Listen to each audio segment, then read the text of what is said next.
30 that is still breathtaking in its pain and grief and tragedy, and basically flat again, like many of the other numbers. Just in terms of overall context, where are we? Where are we going? Everybody wants to ask that question every day, and I understand that. We have to get to tomorrow. What is the final conclusion of this ugly chapter? I still believe it's when we have a vaccine, when people know that this virus is totally controlled. That's 12 to 18 months. Hopefully it can be sooner. Maybe there's a medical treatment in between. We hope, we pray. A lot of medical companies are working very hard on it, right here in this state and all across the country. That would totally change the trajectory. People who are looking for a quick fix, a quick answer, it would be a medical treatment. That would be the quick fix. Announcement of a vaccine, that would be a quick fix. In the meantime, it's going to be an incremental process between today and tomorrow. As much as people don't want to hear that, that's the truth. You're not going to hear any day soon, it's over, the nightmare ends, and we wake up. It's going to be incremental, and we have to be smart as we do this. Do no harm, control the rate of infection as we go through this. We also have a lot of work to do operationally in terms of the healthcare system and now testing, which I'll talk about in a minute. The testing tracing is the guideposts through this, right? As we're working our way over the next several months, the testing, which is informing us as to who can go back to work, helping us isolate people, it's about testing. And testing is a totally new challenge. Nobody has done this on what we need to do on testing. And then phasing the ramp up of the economy to the new normal as we do this. Again, in terms of perspective, I think of it this way. Our whole response thus far basically has been a response to a crisis, right? And as the numbers start to come down and as people start to take a deep breath and people start to feel we can control the beast, which we can, and they take comfort in the fact that we can control the beast, which I do. I was afraid this thing was uncontrollable, and that despite everything we did, the numbers were going to continue to go through the roof. And by the way, nobody could tell you otherwise. But we proved we can control the beast. We can reduce the rate of infection. We did that by our response to the crisis. Credit to all New Yorkers, all Americans. They flattened the curve. Nobody else, no government agency, no public health expert. People's actions flattened the curve. We responded to the crisis. That's sort of all in this first response, the first phase.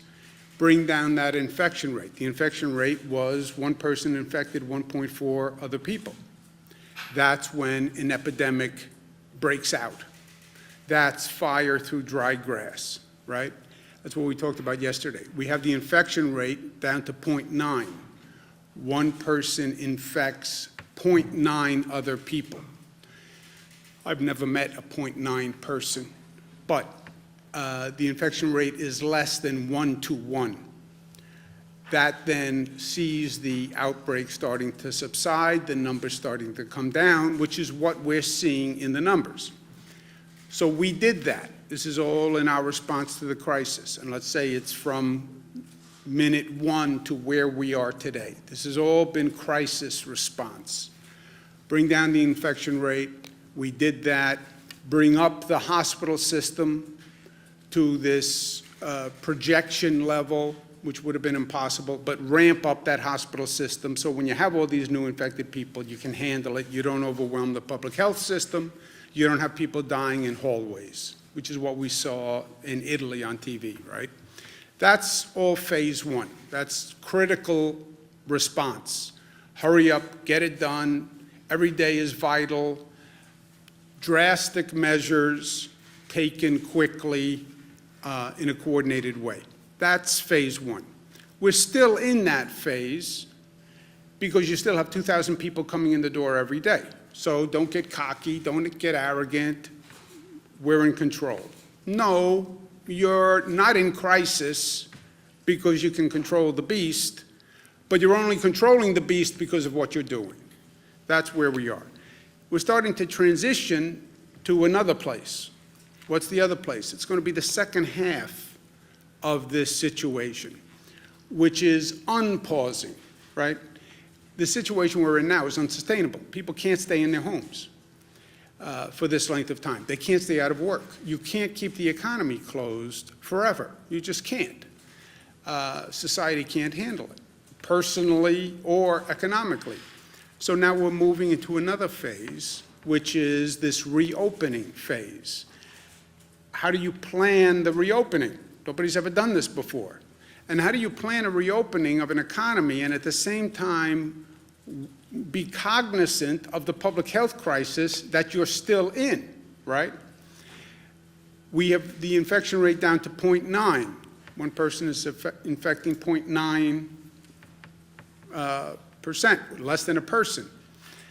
Okay, the epidemic outbreak percentage is 1.2. One person infecting 1.2. You only have between 0.9 and 1.2 is a margin of error. We have to reopen, we have to reopen, we have to reopen. Yeah, you only have a very slim margin to operate on. You open too fast, you bring people out too fast, you'll get to 1.2 in 3 days, and we'll be right back to where we started. So that's the I want to get out of my house versus public health balance that we're talking about. How do you measure this? How do you calibrate it? You have to develop a testing capacity that does not now exist. And then you test people on a higher volume than ever before. You then trace them to find other positives, and then you isolate them. In the meantime, we have to stabilize the state's finances because we have a terrible economic deficit. We're spending money every day that we've never dreamed of spending. We're asking all these hospitals to do things, all these local governments to do things. We're paying.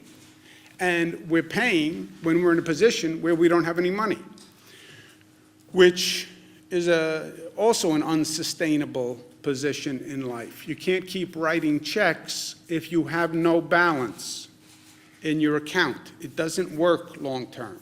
At one point they come and they knock on the door. I don't know who knocks on the door when you're a state government, but somebody's going to come knock on the door. So that's where we are overall. The next frontier is going to be testing.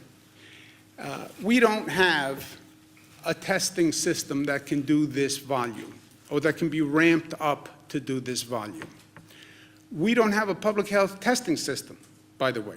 It's de minimis. If you look at what our government departments of health have, it's a relatively de minimis capacity.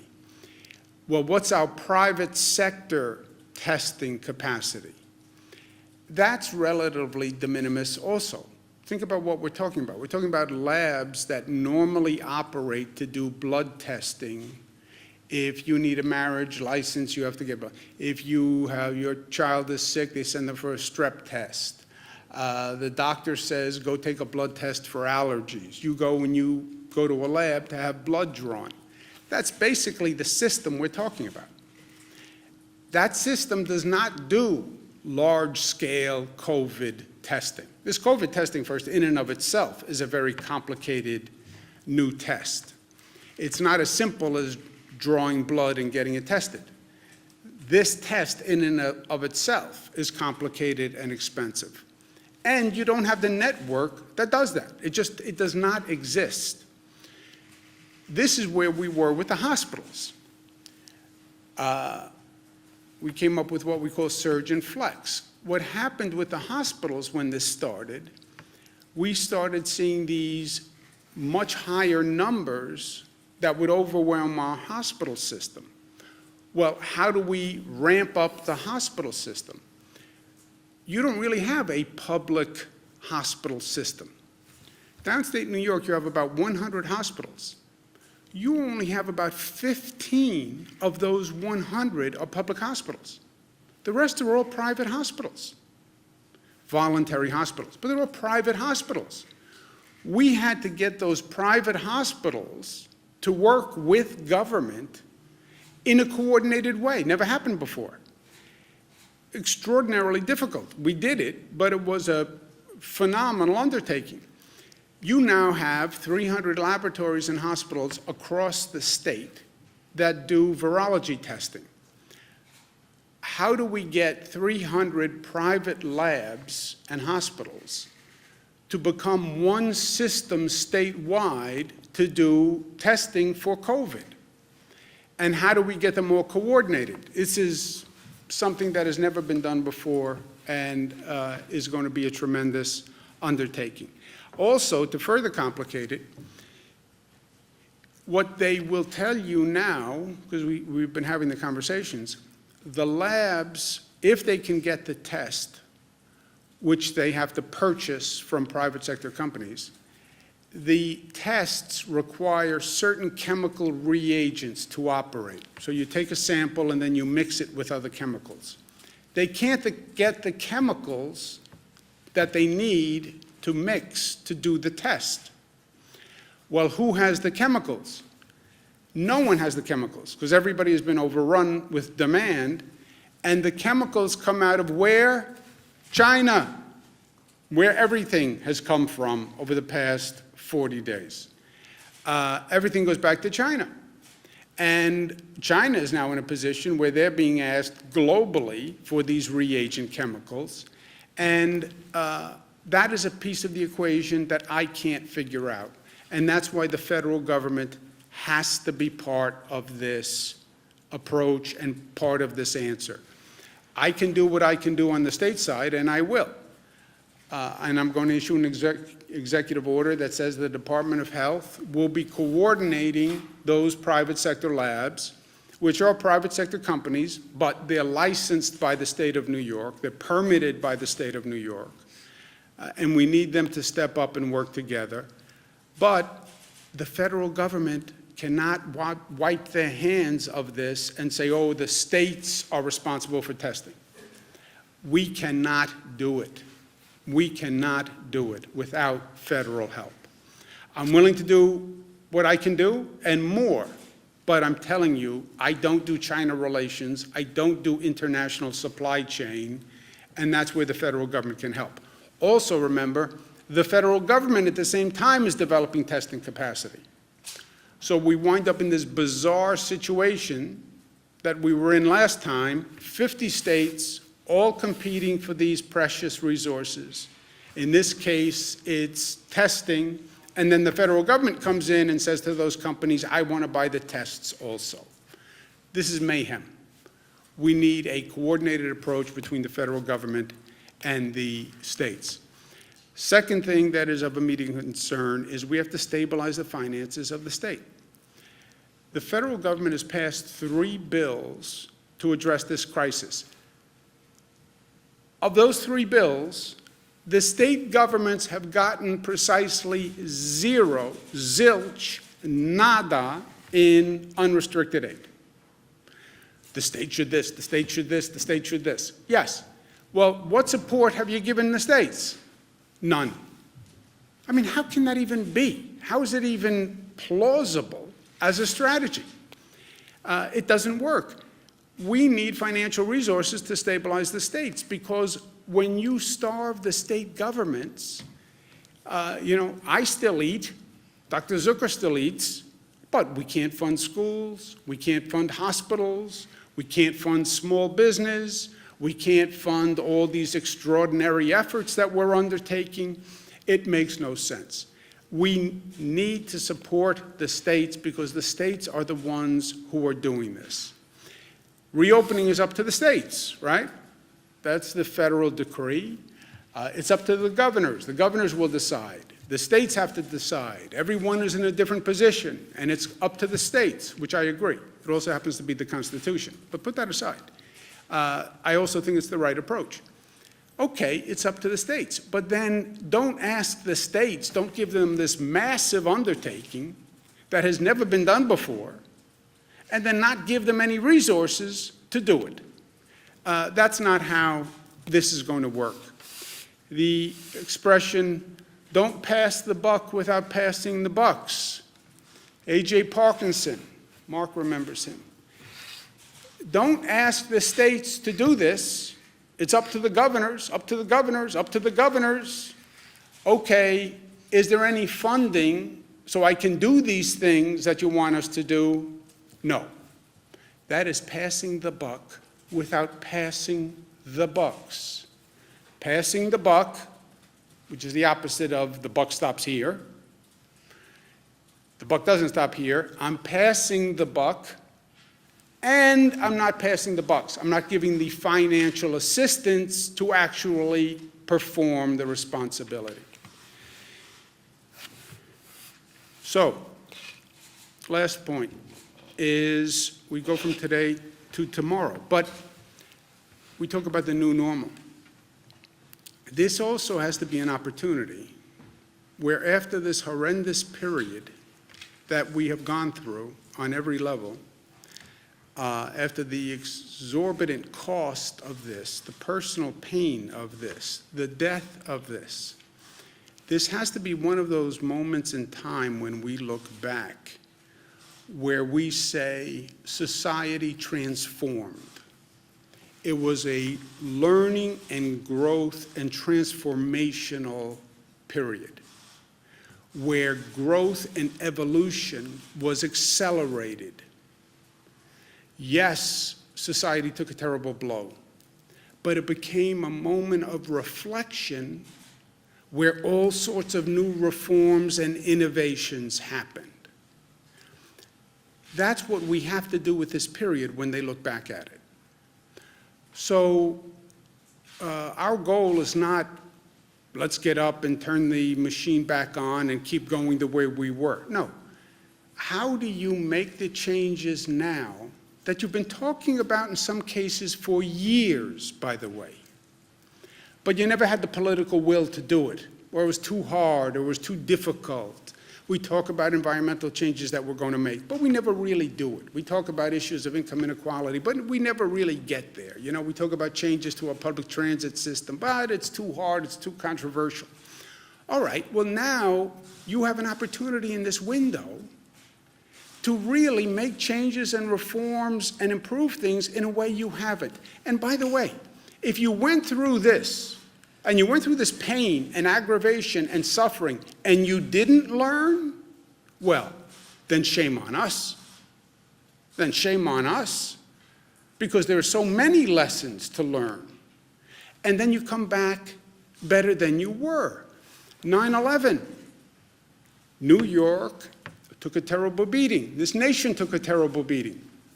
We learned from it. We grew, we're better. 9/11 transformed the country. If I told you before 9/11 you were going to take off your shoes when you went to an airport before you could get on an airplane, and they were going to go through every bag and you would say, I'm never doing that. 9/11 said this is a different world. Look at all the security measures we now have post 9/11 that we would have never envisioned. We went through Hurricane Sandy. We didn't build back what was. You build back better than before. You take that moment, you learn that lesson, and you improve society. We have to do that here. And we have to do it affirmatively. It doesn't just happen. You have to say, we paused, New York pause. You paused. You reflect, you learn, you grow, and you move forward. Look at what we learned about the public health system. You know what we learned about the public health system? There is no public health system capacity. Hospitals had the number of beds they needed to operate. Well, what in case of an emergency? There was no emergency capacity in hospitals. Nobody had beds left empty. Oh, that wing is in case there's an emergency. Then we would use that wing. It didn't exist. Why not? Well, that's not what we did. So, how do you improve the public health system? How do you improve the emergency response? Well, we never had to deal with a pandemic before. By the way, what is a pandemic? Okay, well, now we did. And now let's learn. And how are we going to be ready for the next situation like this? Because there will be another. I don't know what it is. I don't know when it is. I don't know if this virus comes back in a second wave. But there will be something. And we have to be ready and better for it. And not just what you learned, but what have we been talking about doing that we should be doing that this is now an opportunity to do? We've been talking about reimagining the workforce and workplace. Does everybody actually have to drive into the office every day? Or did we learn that there are ways to telecommute and work from home where it's actually more efficient, it's actually more effective? What do we do about a transit system? And how do we make it safer? Not just the way we've been talking about, but also from a public health point of view. And how are we now smarter about public interactions? I can't tell you how many doctors now have come to me and said, you know, I said for years we shouldn't be shaking hands, that it's just a total way to transmit germs and viruses, et cetera. So how do we take this moment, since we are paused anyway, and actually come back smarter? I also believe it'll work. It's a moment of personal reflection, you know. We've been in a different circumstance. We've been in a different circumstance vis-a-vis our family. What have we learned during this heartbreak and during this crisis? I've spent a lot of time with my kids, 22, 25, twins, two 25s. My interactions with my kids had gotten so superficial over these past few years. You know, everyone's busy, busy, busy. So what do you need? Everything good? You need anything from me? When do I see you? I miss you. That was the same conversation, like over and over and over. Now I got time to sit with them and really have in-depth conversations that I hadn't had in a long time. And I'll tell you, one of the things I learned is I was missing a lot, you know. They're not 4, 5, 6, 7, 10 years old anymore. They're grown up, and they have complex lives and complex feelings and complex situations, and you don't understand that or get to appreciate that when all you say is, how's everything, anything you need, when do I see you again, you know. Well, I was busy. It's my defense to myself. I was busy. Yeah, except that's not an excuse. And take a deeper reflection on what's important in life. And you can't have a real quality relationship with your child or another human being unless you take the time to get below that surface and really understand the person and really take the time to talk through what's going on. People don't work that way. They don't open up in a 4-minute conversation. So now I wind up in a situation where I have a couple of hours to talk to one of my daughters. And there's a whole person and life and nuance that's going on that, frankly, I had been oblivious to. I'm not going to let that happen again. I haven't been able to see my mother. She's a little older, and I see a lot of people. I'm exposed to a lot of people. I don't want to go see my mother because she's in a vulnerable population, and I'm out and about a lot. So it would be careless to go see her now. But I think about all the times I have said to her, she lives in Manhattan, she said, can you come over for a cup of coffee today? How many times I've said, yes, I'll come over for a cup of coffee, and then called back and said, I can't do it today. Next time, next time, next time, next time. Why? Well, because something came up, I was busy, I didn't have the time. Wrong. That was more important than anything else. Sometimes you don't miss something until it's been taken away. And it made me rethink what was important and what was what I had been missing. And I'd been missing a lot because all this, we're all busy, we're all busy, we're all busy. Yeah, what does it mean at the end of the day? You know, what were you really busy with, and did it matter? So I know that I've learned a lot on a personal level. But we may be more physically distant for the foreseeable future. The key is to be more connected individually, more connected as a society, more connected as a community. And that's what we're going to do. Questions? Governor, you're asking for, you seem to be.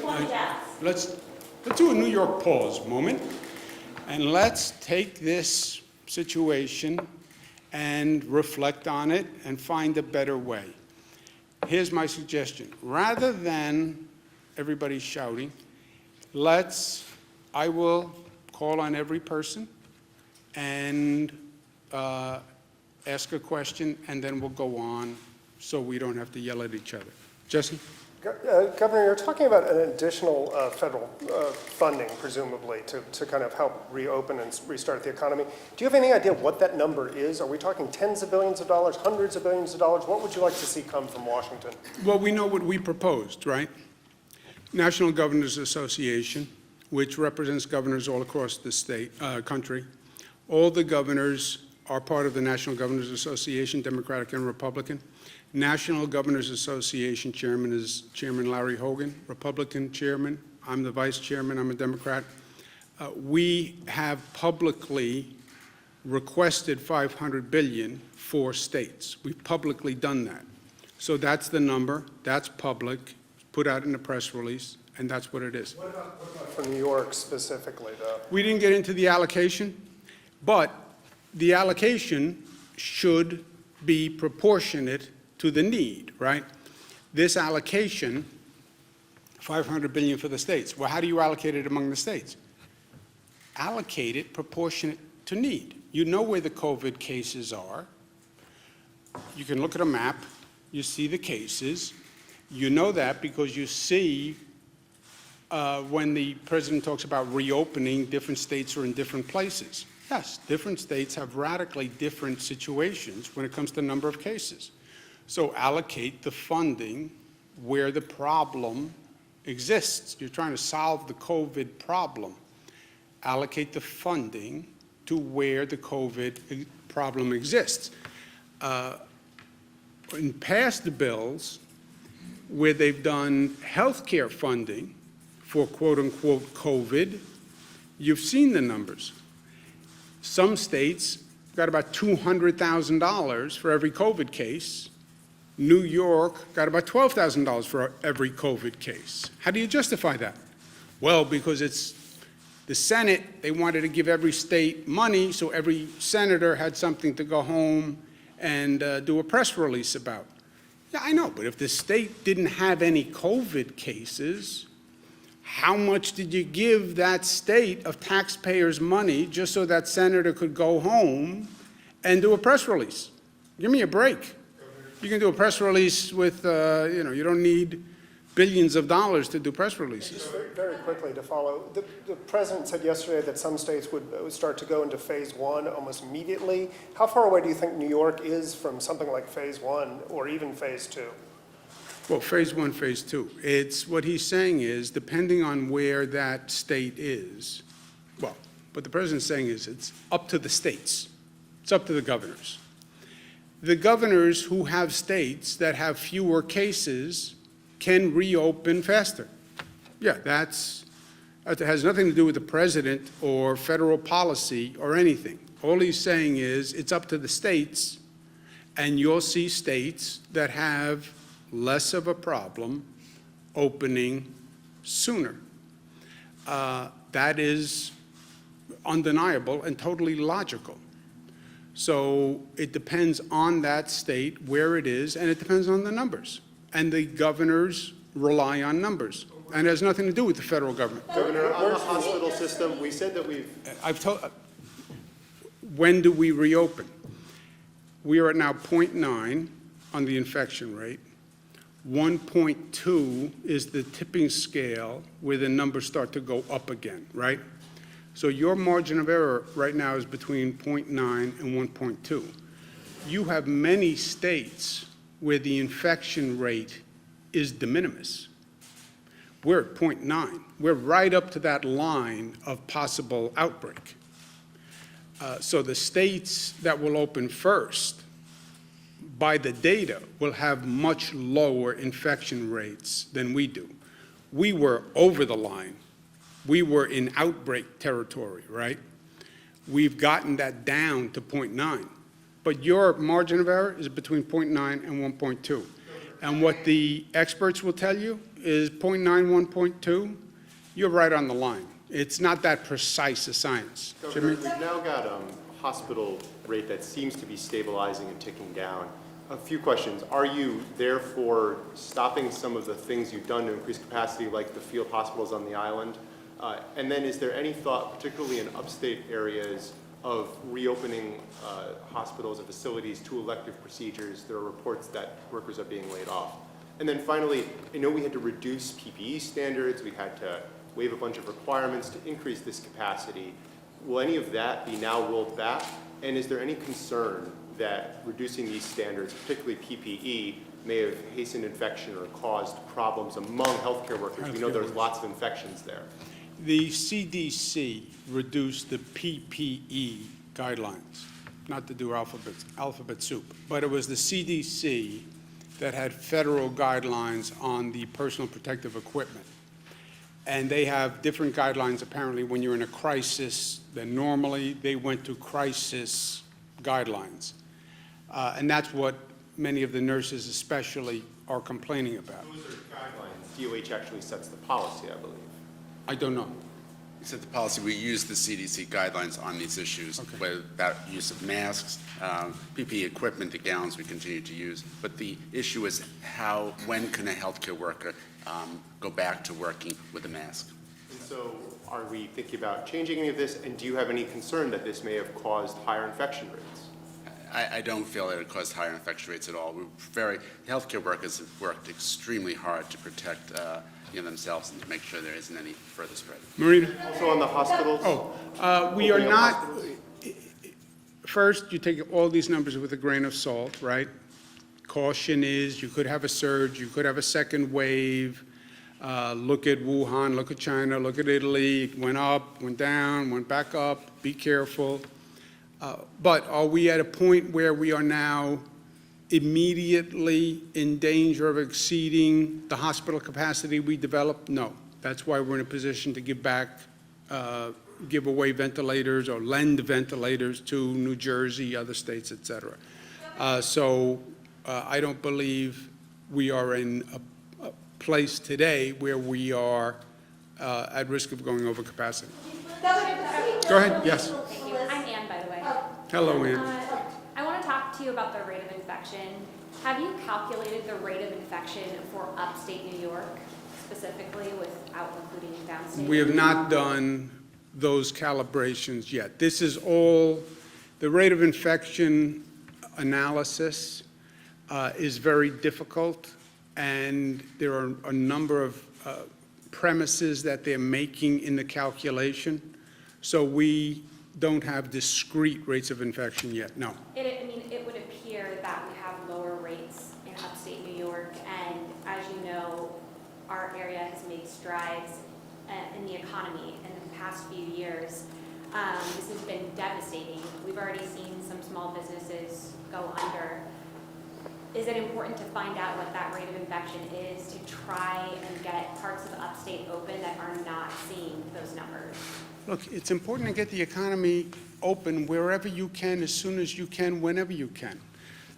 People had a nice break, and they were in their homes. I think everybody is well past, I had a nice break. I want to get back to work. I have to get out of the house. I love my family, but I have to now get out of the house. And I need a paycheck, and I need it yesterday. So everyone is in that same position. At the same time, people will say, I don't want to go out and get sick and die, right? So that's, death is bad. And even though staying at the home and not getting a paycheck is bad, it's not as bad as death, right? That's the yin and the yang here. So as soon as we can, and lower infection rate places, lower death rate places, are in a better position than places with a higher death rate, higher infection rate.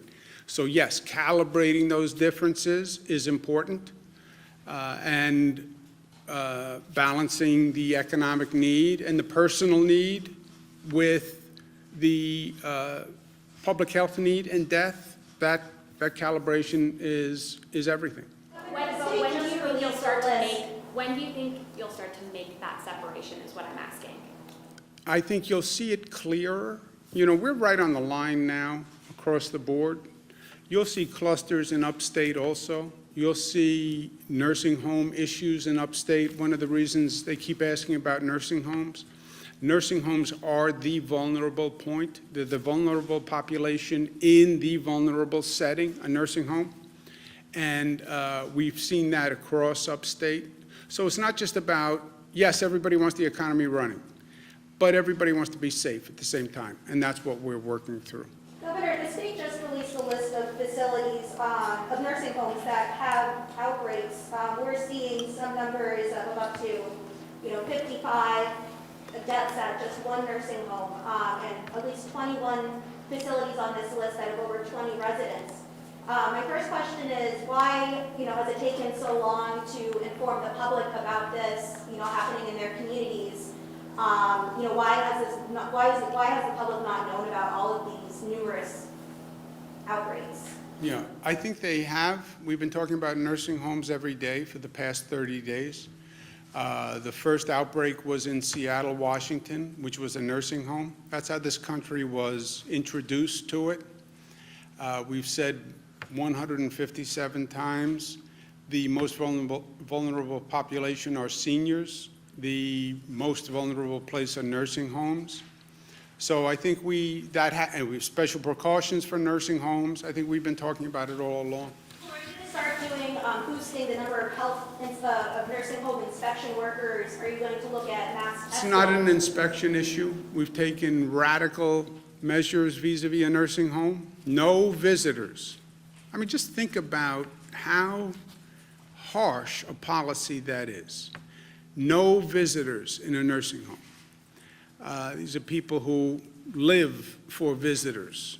No visitors, staff testing, different cleanliness procedures, more equipment. But the virus is nothing to be underestimated, and the virus is very good at killing, and the virus is very good at killing older people and people with compromised immune systems. And that's why the virus seeks out nursing homes. Yes, but it seems like even with the screening protocols, we now know that many people can be asymptomatic, so even if they didn't have a temperature, they still could have been carriers of the disease. Is there a need for mass testing at nursing homes in order to get a better picture? Yes, that's what we've been saying also, right? We want to test frontline workers, test healthcare workers, but then you need tests. And that's why we've been talking about testing and the need to ramp up testing and how difficult it is for testing. The point is, there's clearly a problem here. Excuse me a second, Jimmy. Someone's asking a question. More transfers of, there's at least one nursing home we know of where the residents have been transferred to another facility. The negative residents have been transferred. Is that something the state recommends or is doing anywhere else? Or I don't know. Do you know about transfers, Jim? Part of our COVID-19 task force, which is balancing load for hospitals, has also been working on the nursing home piece as well. So there have been cases where some of the residents of one nursing home have transferred either to a hospital or to another program.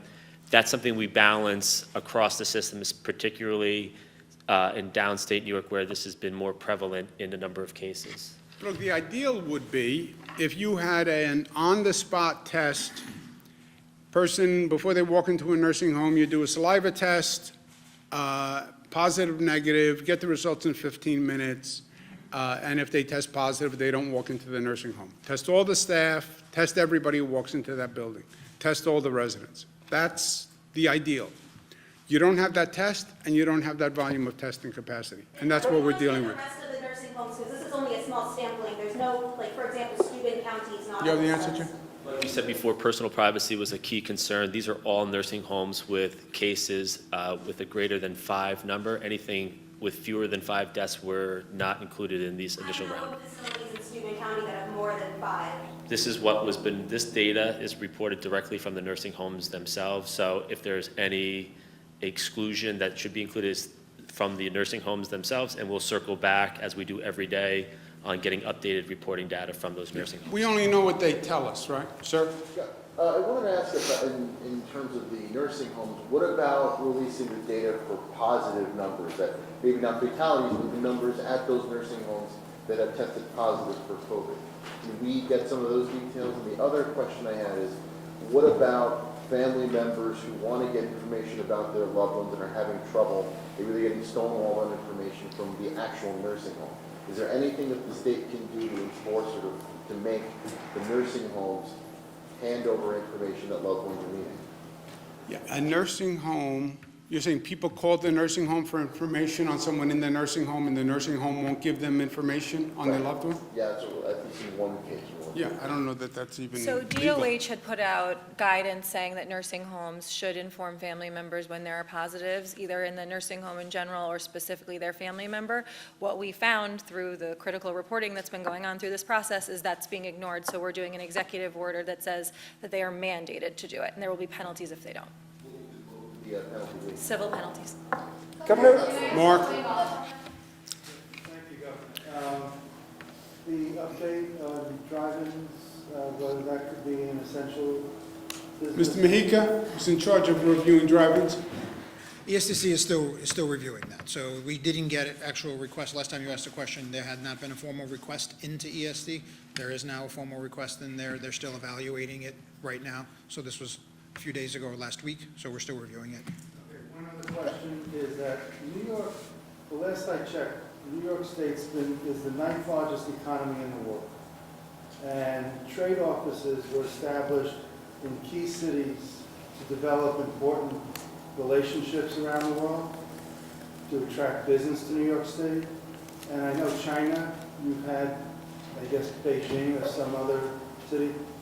Is that helping you in terms of getting, because, you know, it's been maybe 2 decades that we've had these trade offices? Yeah, no, it's a good question. We do have people who represent the state in China for a trade point of view. We've been using them to help us try to figure out the supply chain issue, which is just, you want to talk about lessons learned. We need masks, they're made in China. We need gowns, they're made in China. We need face shields, they're made in China. We need ventilators, they're made in China. Okay, we're past that phase. Now we're on this new phase. We need testing agents, they're made in China. I mean, it's just, how? And these are all like national security issues when you're in this situation. But we do have people who work for the state in China who help us with trade relations. They were helpful here, but in truth, this is so much beyond that level. You have the federal government going to China to buy supplies. You have Illinois, California, New York, Italy, South Korea, everybody going to China. And it was well beyond the capacity of our reps. That's what we're saying.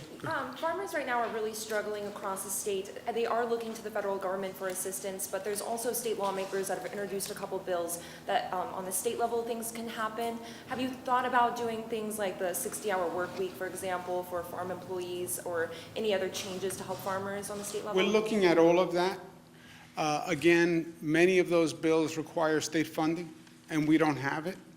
To the extent a bill doesn't require funding but can be a part of the reopening plan, we're looking at all of that. And I'm open to all of that. So many upstate county executives are looking for the state to reopen the golf courses, and also Mayor Bill de Blasio saying that beaches and pools should be shut for the rest of the season. Do you think this is too soon to say?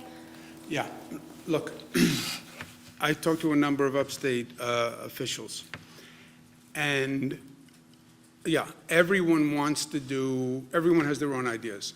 I get it, and I respect it, and we have 700 school districts. We have 699 opinions on when to open schools and close schools, and the school district officials feel that their opinion matters most, and I understand that. We have upstate county executives who want to open beaches, want to open parks, et cetera. These decisions are all interconnected, right? And this is the conversation I have with them. You know, you open your schools as one district, well, then what does it do to the next door district? And if we don't coordinate this, it's going to make a situation worse for everyone. Same thing with beaches. You open your beaches, but I don't open my beaches. My people are all going to go to your beach, right? We're two counties, let's say. And what you do with your beaches affects me. And one of us does something and the other one doesn't, now we have a problem. And it can be beaches, it can be parks, it can be hiking trails, it can be schools, it can be any of these things. So the first place we started here was in an emergency, a governor issues executive orders that say we have to coordinate as a state. In an emergency, more so than ever before. That's the concept of an emergency declaration. Why does the president get more power in an emergency declaration? Because it's an emergency. So we have an emergency. So what you want to do with your park, normally, yeah, it's up to you. But in an emergency, what you do with your park can affect what everybody else does with their park. Because you have all sorts of people dying to get out of the house. I found out your parks are open. You can have people coming from across the state to your park. Now, maybe you want that, or maybe you don't want that. But I get a lot of calls from people in the Adirondacks. They don't want a lot of people coming from downstate to the Adirondacks and flooding their community right now. So what one does affects everyone. So schools, opening businesses, parks, beaches, all these decisions need to be coordinated on a statewide basis. And local governments, I get their concern. We all have to cooperate, and yes, we'll make decisions, we'll make them collectively, but they have to be uniform on a state level, because there's then actually a higher level. I then have to turn around and coordinate with New Jersey and Connecticut and Massachusetts and Delaware, and what are we all doing and how does it work together? If I don't, what I do on my beaches in New York makes a difference to New Jersey, makes a difference to Connecticut. They just called today, we have an issue we have different policies on marinas. So people from New York are going to other states because other states have their marinas open, and we don't have our marinas open. So we're then flooding their marinas with our people. Sounds like a silly, small issue. But these things are all interconnected. So they want to know, even on like marina openings, we should have the same policy. Otherwise, people want to get out of their house. It's now summer. They want to go boating. Well, you can't do it in New York. They all go to Connecticut. Connecticut then says, well, this doesn't help us. We don't want all these New Yorkers coming up here to do boating. So they have to be coordinated. I understand it's inconvenient, but every decision has an impact on everybody else. I'm not crazy about having to coordinate every decision with New Jersey and Connecticut, et cetera, because it's always easier to make your own decisions and everybody can be on their own. That's not where we are. So no one can make a decision without the state signing off. I don't make decisions without talking to my partners in New Jersey, Connecticut, and the rest of the alliance. And that is the best way for government to operate right now. Well, it's a pain in the neck. Yeah, I get it. I get it. Well, I like the old way where I do whatever I want in my county. Yeah, I know. I understand that. We all want to get back to the old way. But we're not at the old way right now. Excuse me 1 second. I'm going to come right back, Bernadette. I didn't miss you. Yes? So my question is, we're hearing from family members with loved ones inside nursing homes that they hear two very different but very important messages. One is to keep COVID out of nursing homes, but secondly, the March 25th directive from the Department of Public Health stating that no nursing home can deny re-entry or admission to a nursing home based on testing positive for COVID-19 or a suspected case of COVID-19. Why not, they're asking, send them to alternate locations where they can get better together or insist on negative testing results? Yeah. Doctor or Jim, did you insist? So I would start by first mentioning many of those individuals who have gone to the hospital because they were ill, and then they left to go back to their nursing home, which is their, as we've said before, which is their home. So that's the first thing. You want to bring them back to that area.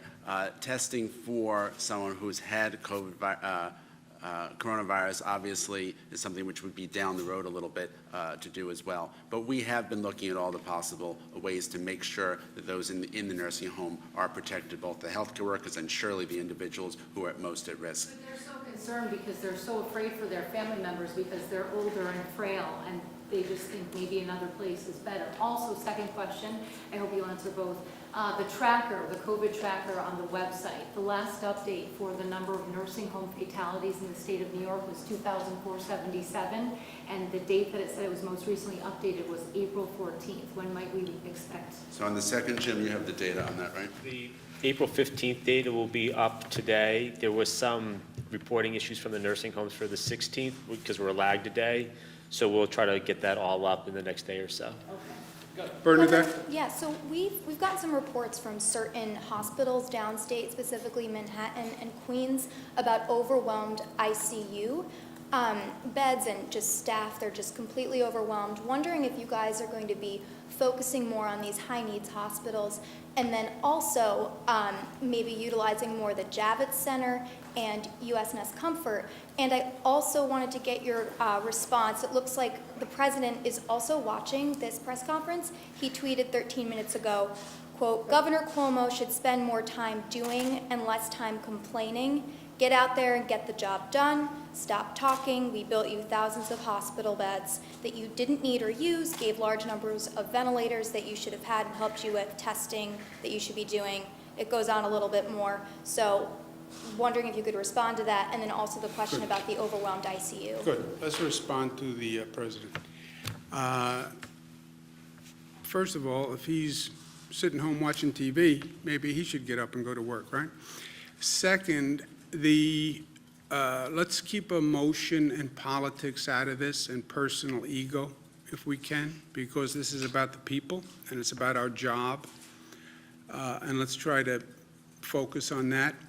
I have said repeatedly that when we were fighting for the additional capacity for our hospital system, that the president moved very quickly, and I applauded him for it, and he brought the Army Corps of Engineers, and he brought them up to build the Javits Center capacity, 2,500 beds. He's wrong that it hasn't been used. About 800 people have gone through Javits. To dismiss 800 people is disrespectful. But we didn't use 2,500 beds because we didn't reach the capacity. When he says, well, we built it, we didn't need it, it sounds like suggestion is, well, it was a request by the state that wasn't valid. If he didn't really believe 2,500 beds was necessary, I don't believe the federal government would have helped build 2,500 beds. And the number came from a projection from him. See, he should read the reports he issues. The White House Coronavirus Task Force had enormous, projected in the millions of people. The CDC, which is the president, projected in the millions of people. So the projections were high. They were the president's projections. So for him to say to anyone, well, you relied on projections and the projections were wrong, they're your projections, Mr. President. So were we foolish for relying on your projections, Mr. President? CDC, Coronavirus White House Task Force, that's you, White House, that's you. We relied on your projections. Okay, shouldn't have relied on your projections. Actually, I think the president has a better argument, which is, yes, we built 2,500 beds because the projections said it could get that bad, and because we worked together, we flattened the curve and we didn't hit the projection, which is actually what happened. But don't suggest that anyone made a mistake relying on your projections or on Cornell, Columbia, McKinsey, et cetera. Second, I have said a number of times, I don't know, what am I supposed to do, send a bouquet of flowers? They were very helpful on Javits. They were very helpful on sending the U.S. Navy ship Comfort. They were very helpful in intervening with China and getting PPE equipment out of China. They were very helpful in helping us find ventilators. I said thank you, thank you, thank you, thank you. Now, going forward, we're still in the midst of it. The president doesn't want to help on testing. He said 11 times. I said the one issue we need help with is testing. He said 11 times, I don't want to get involved in testing. It's too complicated, it's too hard. I know it's too complicated and it's too hard. That's why we need you to help. I can't do an international supply chain. He wants to say, well, I did enough. Yeah, none of us have done enough. We haven't, because it's not over. So yes, thank you for the Javits. Thank you for the U.S. Navy ship Comfort. But it's not over. We have a lot more to do. And no one can take the posture, well, just say thank you for what I've done, and I'm now out. I'm not doing anything else. I've done my part. What if I said to the people of my state, okay, I'm done. By the way, I saved hundreds of thousands of lives. I flattened the curve. I created more hospital beds than anyone ever imagined. I coordinated the entire state. I'm done. I'm done. I'm going home. I'm going to go see my mother. I'm going to spend time with my kids, and I'm going to go out fishing in Connecticut because their marinas are open. That's it. I'm done. What if I said that? That's what he's saying. I'm done.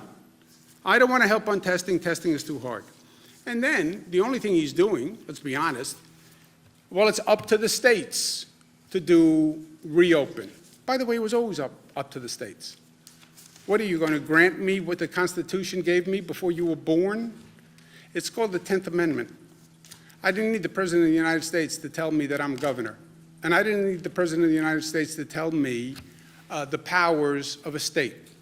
People did that. Alexander Hamilton, Thomas Jefferson, James Madison, they are the ones who gave me the power. And I don't need the President of the United States to read the Constitution for me. Maybe he should have read the Constitution before he said he had the power to open the states, where he did a very graceful 180, and many people allowed him to do the graceful 180. But, so he now says it's up to the governors, which he said repeatedly now. Yesterday, version of yesterday. And now it's up to the governors to reopen. Okay, I'm going to reopen. I get it. And you don't want to help on testing, which is a national problem and replicates the same chaos that you created with medical supplies because FEMA wasn't ready. By the way, I needed a stockpile. Where was your stockpile? 10,000 ventilators for the nation?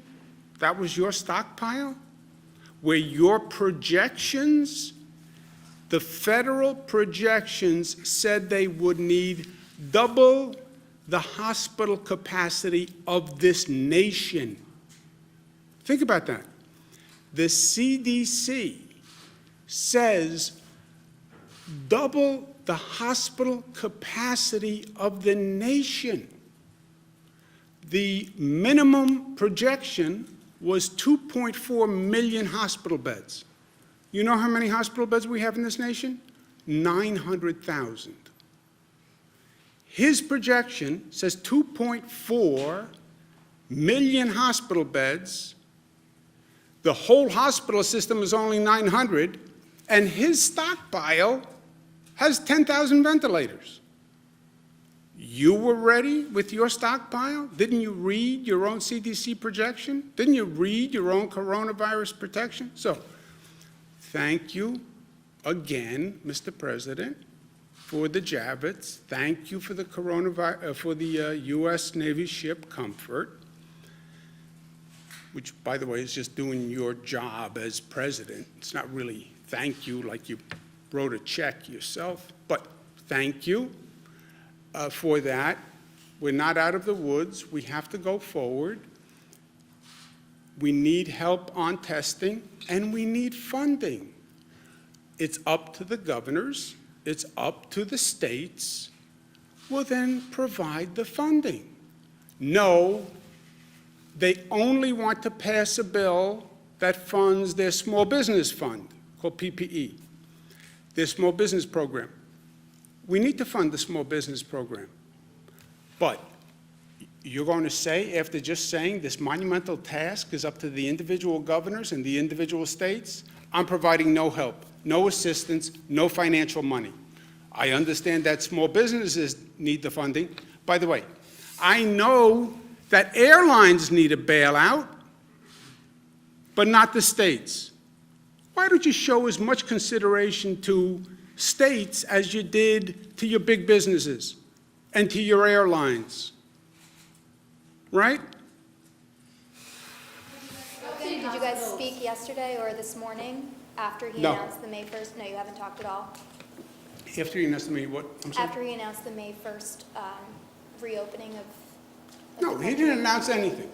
He said it's up to the states. That's what he said. And if you say it's up to the states, and you just hold up a big microphone that can listen to all the governors, you'll hear some governors say, I can start to reopen right away. Because some governors are in places where they don't have a serious problem. They never did. By the way, some states never even closed down. So if you're in a state that has a de minimis issue, yeah, then you can open up faster. You can open up tomorrow, or you can start opening up tomorrow. He's doing nothing. He said it's up to the states. It's up to the governors, which is what it always was, because it's always been the governor's power. And then he says, there's a 50-piece puzzle. Oh, no, no. That's called a map of the United States. It's not a puzzle. And those lines are called states. And those states have constitutional power. Remember, the way this whole thing starts, the colonies create the federal government, not the other way around. So, introduction to constitutional theory and policy. The states have the power to open. The states are opening on their own timelines. We're trying to coordinate with our neighboring states. Western states are coordinating. Middle states are coordinating. All he's doing is walking in front of the parade, but he has nothing to do with the timing of the parade, right? The governors are going to open when they think they should open. All I'm saying is there's two things they need help from. They need help from the federal government. Two things. Help on testing, because states can't do that, and I don't want to redo the mayhem of the PPE debacle. Second point, we need funding to do it. And the way you love talking about how you funded everything, big businesses are all getting bailed out, airlines are getting bailed out, bail out, bail out, bail out, all with taxpayers' money. State governments, which are the only ones who are doing this whole reopening, they're going to need funding, right? And will show gratitude. How many times do you want me to say thank you? But I'm saying thank you for doing your job. This was your role as president, okay? So that's the honest statement of fact. Without politics, I'm not running for anything. I have no agenda but delivering for the people of this state, and without ego. You want me to say thank you? Thank you for doing your job in helping build Javits and sending the U.S. Navy ship Comfort. Thank you for participating in a modicum of federal responsibility in a national crisis, which you know is a national crisis because he declared a federal emergency. So thank you for having the federal government participate in a federal emergency. And thank you for help building Javits, 2,500 beds, pursuant to your projection. Your projection. And if you don't agree with your projection, fire the head of the CDC, fire the White House Coronavirus Task Force people, because they did the projections. In case he forgot or didn't read his CDC report, just to be precise, March 13th, so we're well into it, CDC says 160 to 214 million Americans infected. That's over half the population.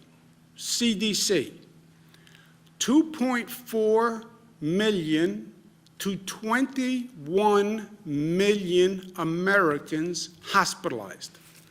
2.4 million, bottom number, 21 million Americans hospitalized. March 13th, the CDC. 2.4, okay? Let's say they're low number, 2.4 to 21, which is a hell of a differential, right? Either 2.4 or 10 times 2.4. Thank you for that great projection. But anyway, let's take their minimum number, 2.4. How many hospital beds do you have? 900. Call it 1 million. So it's 2.5 times what your capacity is, right? We're the state of New York. We have a 50,000 bed capacity. By their projections, what do we need? 150,000 beds. By the way, what did McKinsey say that we needed? 140,000 beds. They got it from the CDC, as it says on the screen. They got it from the CDC. That's why we built 2,500 beds at Javits, because we listened to you, Mr. President. And if we were foolish for listening to you, then shame on us. But read your own report next time before you criticize it. Is there a point on state spending? You mentioned at some point someone's going to come knocking. Does that mean at some point the state might have to cut off state spending, and what would that even look like? Rob? So right now, we're looking at our cash numbers, our priorities, right, are making payrolls, making sure we're funding Medicaid, making sure we're funding the pandemic. We have the resources to do that, but we're putting in place cash spending controls to make sure that we can do that, especially because of the delays in the tax filing dates. So because that moved from April 15th to July 15th, number of people that filed by April 15th was 7 million, when we usually get about 10 million who would file. That's about 30% off. Those that filed are probably getting refunds. So the ones that didn't file are most of that revenue. So we anticipate all that revenue is going to move to July. We'll be off about 10 billion in cash flow. So we're going to put in place spending controls actively right now to make sure that we can continue on a cash basis. We will have to make reductions, as the governor has said multiple times. We have a revenue shortfall even after the cash flow decline of between 10 and $15 billion. We'll put out a financial plan that reflects that, and then we'll have to make reductions in the event that there is not federal revenue. New York City put out their budget yesterday. They were projecting a revenue shortfall of $7 billion, right? Again, ours looks like it could be up to double that number. And in the absence of additional federal revenue, then we will have to make those reductions. And that's consistent with what other large states are seeing. To be fair, excuse me a second, Jimmy. You asked the question, right? We said we're going to let people have a chance. Gareth, do me a favor. Can you put up the White House coronavirus projection, just so the president can read what he said? Where were we up to, Joseph? Pulling their loved ones out of these facilities because conditions have gotten so bad. Is it advisable to do that at this point, and what more could the state do to make sure that the situation doesn't get worse? Dr. Zucker? Sure. So we are doing three different things there. We're working on the issues of making sure that they have the necessary equipment, all the PPEs, when they ask, we provide it to them. We are also increasing on the issue of testing, and we're also increasing staffing. And I think that's the three most important things. And if there's any questions, we address that. We also have something called a co-video, which is actually a virtual way to go through the nursing homes and to look to make sure that all the necessary things are being done, the proper ways of doing hand washing is happening, the proper ways of putting a gown on, taking off a gown is happening, whatever we need to do to help those individuals in the nursing home. Where is that equipment and staff coming from if we have shortages of PPE in hospitals already? We have staff, we have, obviously there are volunteers that we have worked with as well in the big pool of volunteers, but we're working with each individual nursing home to address that. Is that coming off of April 10th? Did you finish, Josepha? Well, where's the PPE, the extra PPE coming from? Well, we contact them if there's a need for PPE. We have stockpiles, we have supplies that we have, and obviously masks and other equipment as well. Is that all informational coming off your April 10th directive? Is there a newer one than that to the nursing homes? There's the April 10th directive, that's correct. Is that the latest one? I think that's the latest one. Okay. This is, excuse me one second. This is you saw the CDC projections. This is the federal government's White House Coronavirus Task Force, January, February, March 31st. Of the projections, 1.5 to 2.2 million deaths without mitigation, 100 to 240 best case scenario. That's the president's projections. So, Mr. President, if you want to point fingers, which I think is a mistake, you're in the middle of the game, it's only halftime. Don't be a Monday morning quarterback at halftime, never works out well. And if you want to point fingers, we built more beds than we needed. Our only mistake was then believing your numbers and believing your projections. If that was a mistake, then I'm guilty. But I thought New York State relying on what you said would have been a safe assumption. I won't make that mistake again. And it was your CDC and your White House Coronavirus Task Force that made those projections.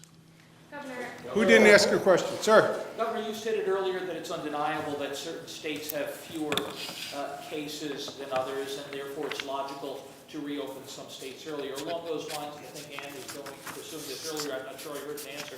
Is it possible, is it likely, are you considering opening up certain parts of upstate New York before New York City? That, my friend, is a good question. I think it's logical to think a reopening plan would take into consideration the differential in infection rates and overall hospitalization rate. It is a metaphor for the nation, right? Certain states now have a much different problem than other states. If you have less of a problem, you can reopen faster. That's essentially true. And if you're in one state and parts of the state are in a different situation than other parts of the state, why can't those parts of the state open sooner? I think they can. How much sooner, when, how do you do it, how do you phase it in, how do you do it in a way that doesn't complicate or compete with the other parts of the state that aren't doing it. Now you start to get granular and it starts to get tricky, and that's what we have to work through. But the overall premise, I agree. And then you watch that infection rate. And you do have parts of the state that are in a fundamentally different situation than downstate. Now, even those counties that are in a different situation, because remember, a county, if you're looking for a region to open, because a county sometimes is hard, but if you're looking for a region, you don't really have regions in the state that have been immune, because nobody's immune. So you'll see pockets in almost every region. You know, you talk about Western New York or Central New York and Mohawk Valley, you'll see pockets in every region. You can find a county that is in a different situation. But what we have to think through is even if you if you did that, if you said, okay, that county starts to open up, what happens to all that pent-up demand from the rest of the state of people who are dying to get out of their house? And would you create inadvertently a problem for that place where you'd see all sorts of people descending there because that's now opened, right? The first barber shop to open, you know, there's going to be a line going out the door. The first hair salon to open, right? The first, we were literally on the phone with my colleagues, marina to open, you know, it's going to. So that has to be thought through and that has to be coordinated. And we are on the cusp. We have to start to deal with these issues, but we're just coming out of, we're still in the midst of a public health crisis. And just because the numbers are flattening, you know, let's not take our eye off the ball. Can you put up the Navarro memo just for kicks, just to make sure? CDC, Coronavirus Task Force, and Mr. Peter Navarro's memo to the president, which the president said he never read. Peter Navarro says 100 million Americans could be infected, as many as 1 to 2 million souls could be lost. So whose projections were wrong? Head of the CDC, Peter Navarro, and head of the White House Corona Task Force. Fire them all. That's what I say. Fire them. You know the show with what the president did? You're fired. If he wants to fire someone for projections, retake his TV career, those are the three documented. Fire the CDC? How would that So if he work? wants to blame someone for the projections, blame the CDC, Peter Navarro, and whoever's on the Coronavirus Task Force, because it's their projections. Can you explain a little bit about why? Peter Navarro you can fire. Can you explain a little bit why this got under your skin today? You obviously are not pleased with what the president said. No, it's what he said. But why this particular criticism? You guys have traded barbs in the past. Yeah, well, this is an important moment. He's saying he doesn't want to provide funding to the states, and he doesn't want to help on testing. And I can tell you the states can't do it otherwise. And if this testing doesn't work, that's a serious problem. I don't care about his politics, but if we don't have federal help on testing, that's a real problem. And I'm not going to go through the chaos that was created last time on PPE, where people who were genuine heroes couldn't get PPE. Because there was a lack of coordination and because everything was made in China. We're looking at that situation with testing again. I can tell you that. I know enough to know that. Who didn't ask a question? You have the last one. What types of businesses do you see being able to open their doors first when we do start to reopen? Restaurants, would it be hair salons, maybe limiting the capacity? What specific types of businesses? Yeah, we're not there yet. That's what we have to work through. Where, what, and when. Where, what, and when. Thank you, guys. I'm going to work.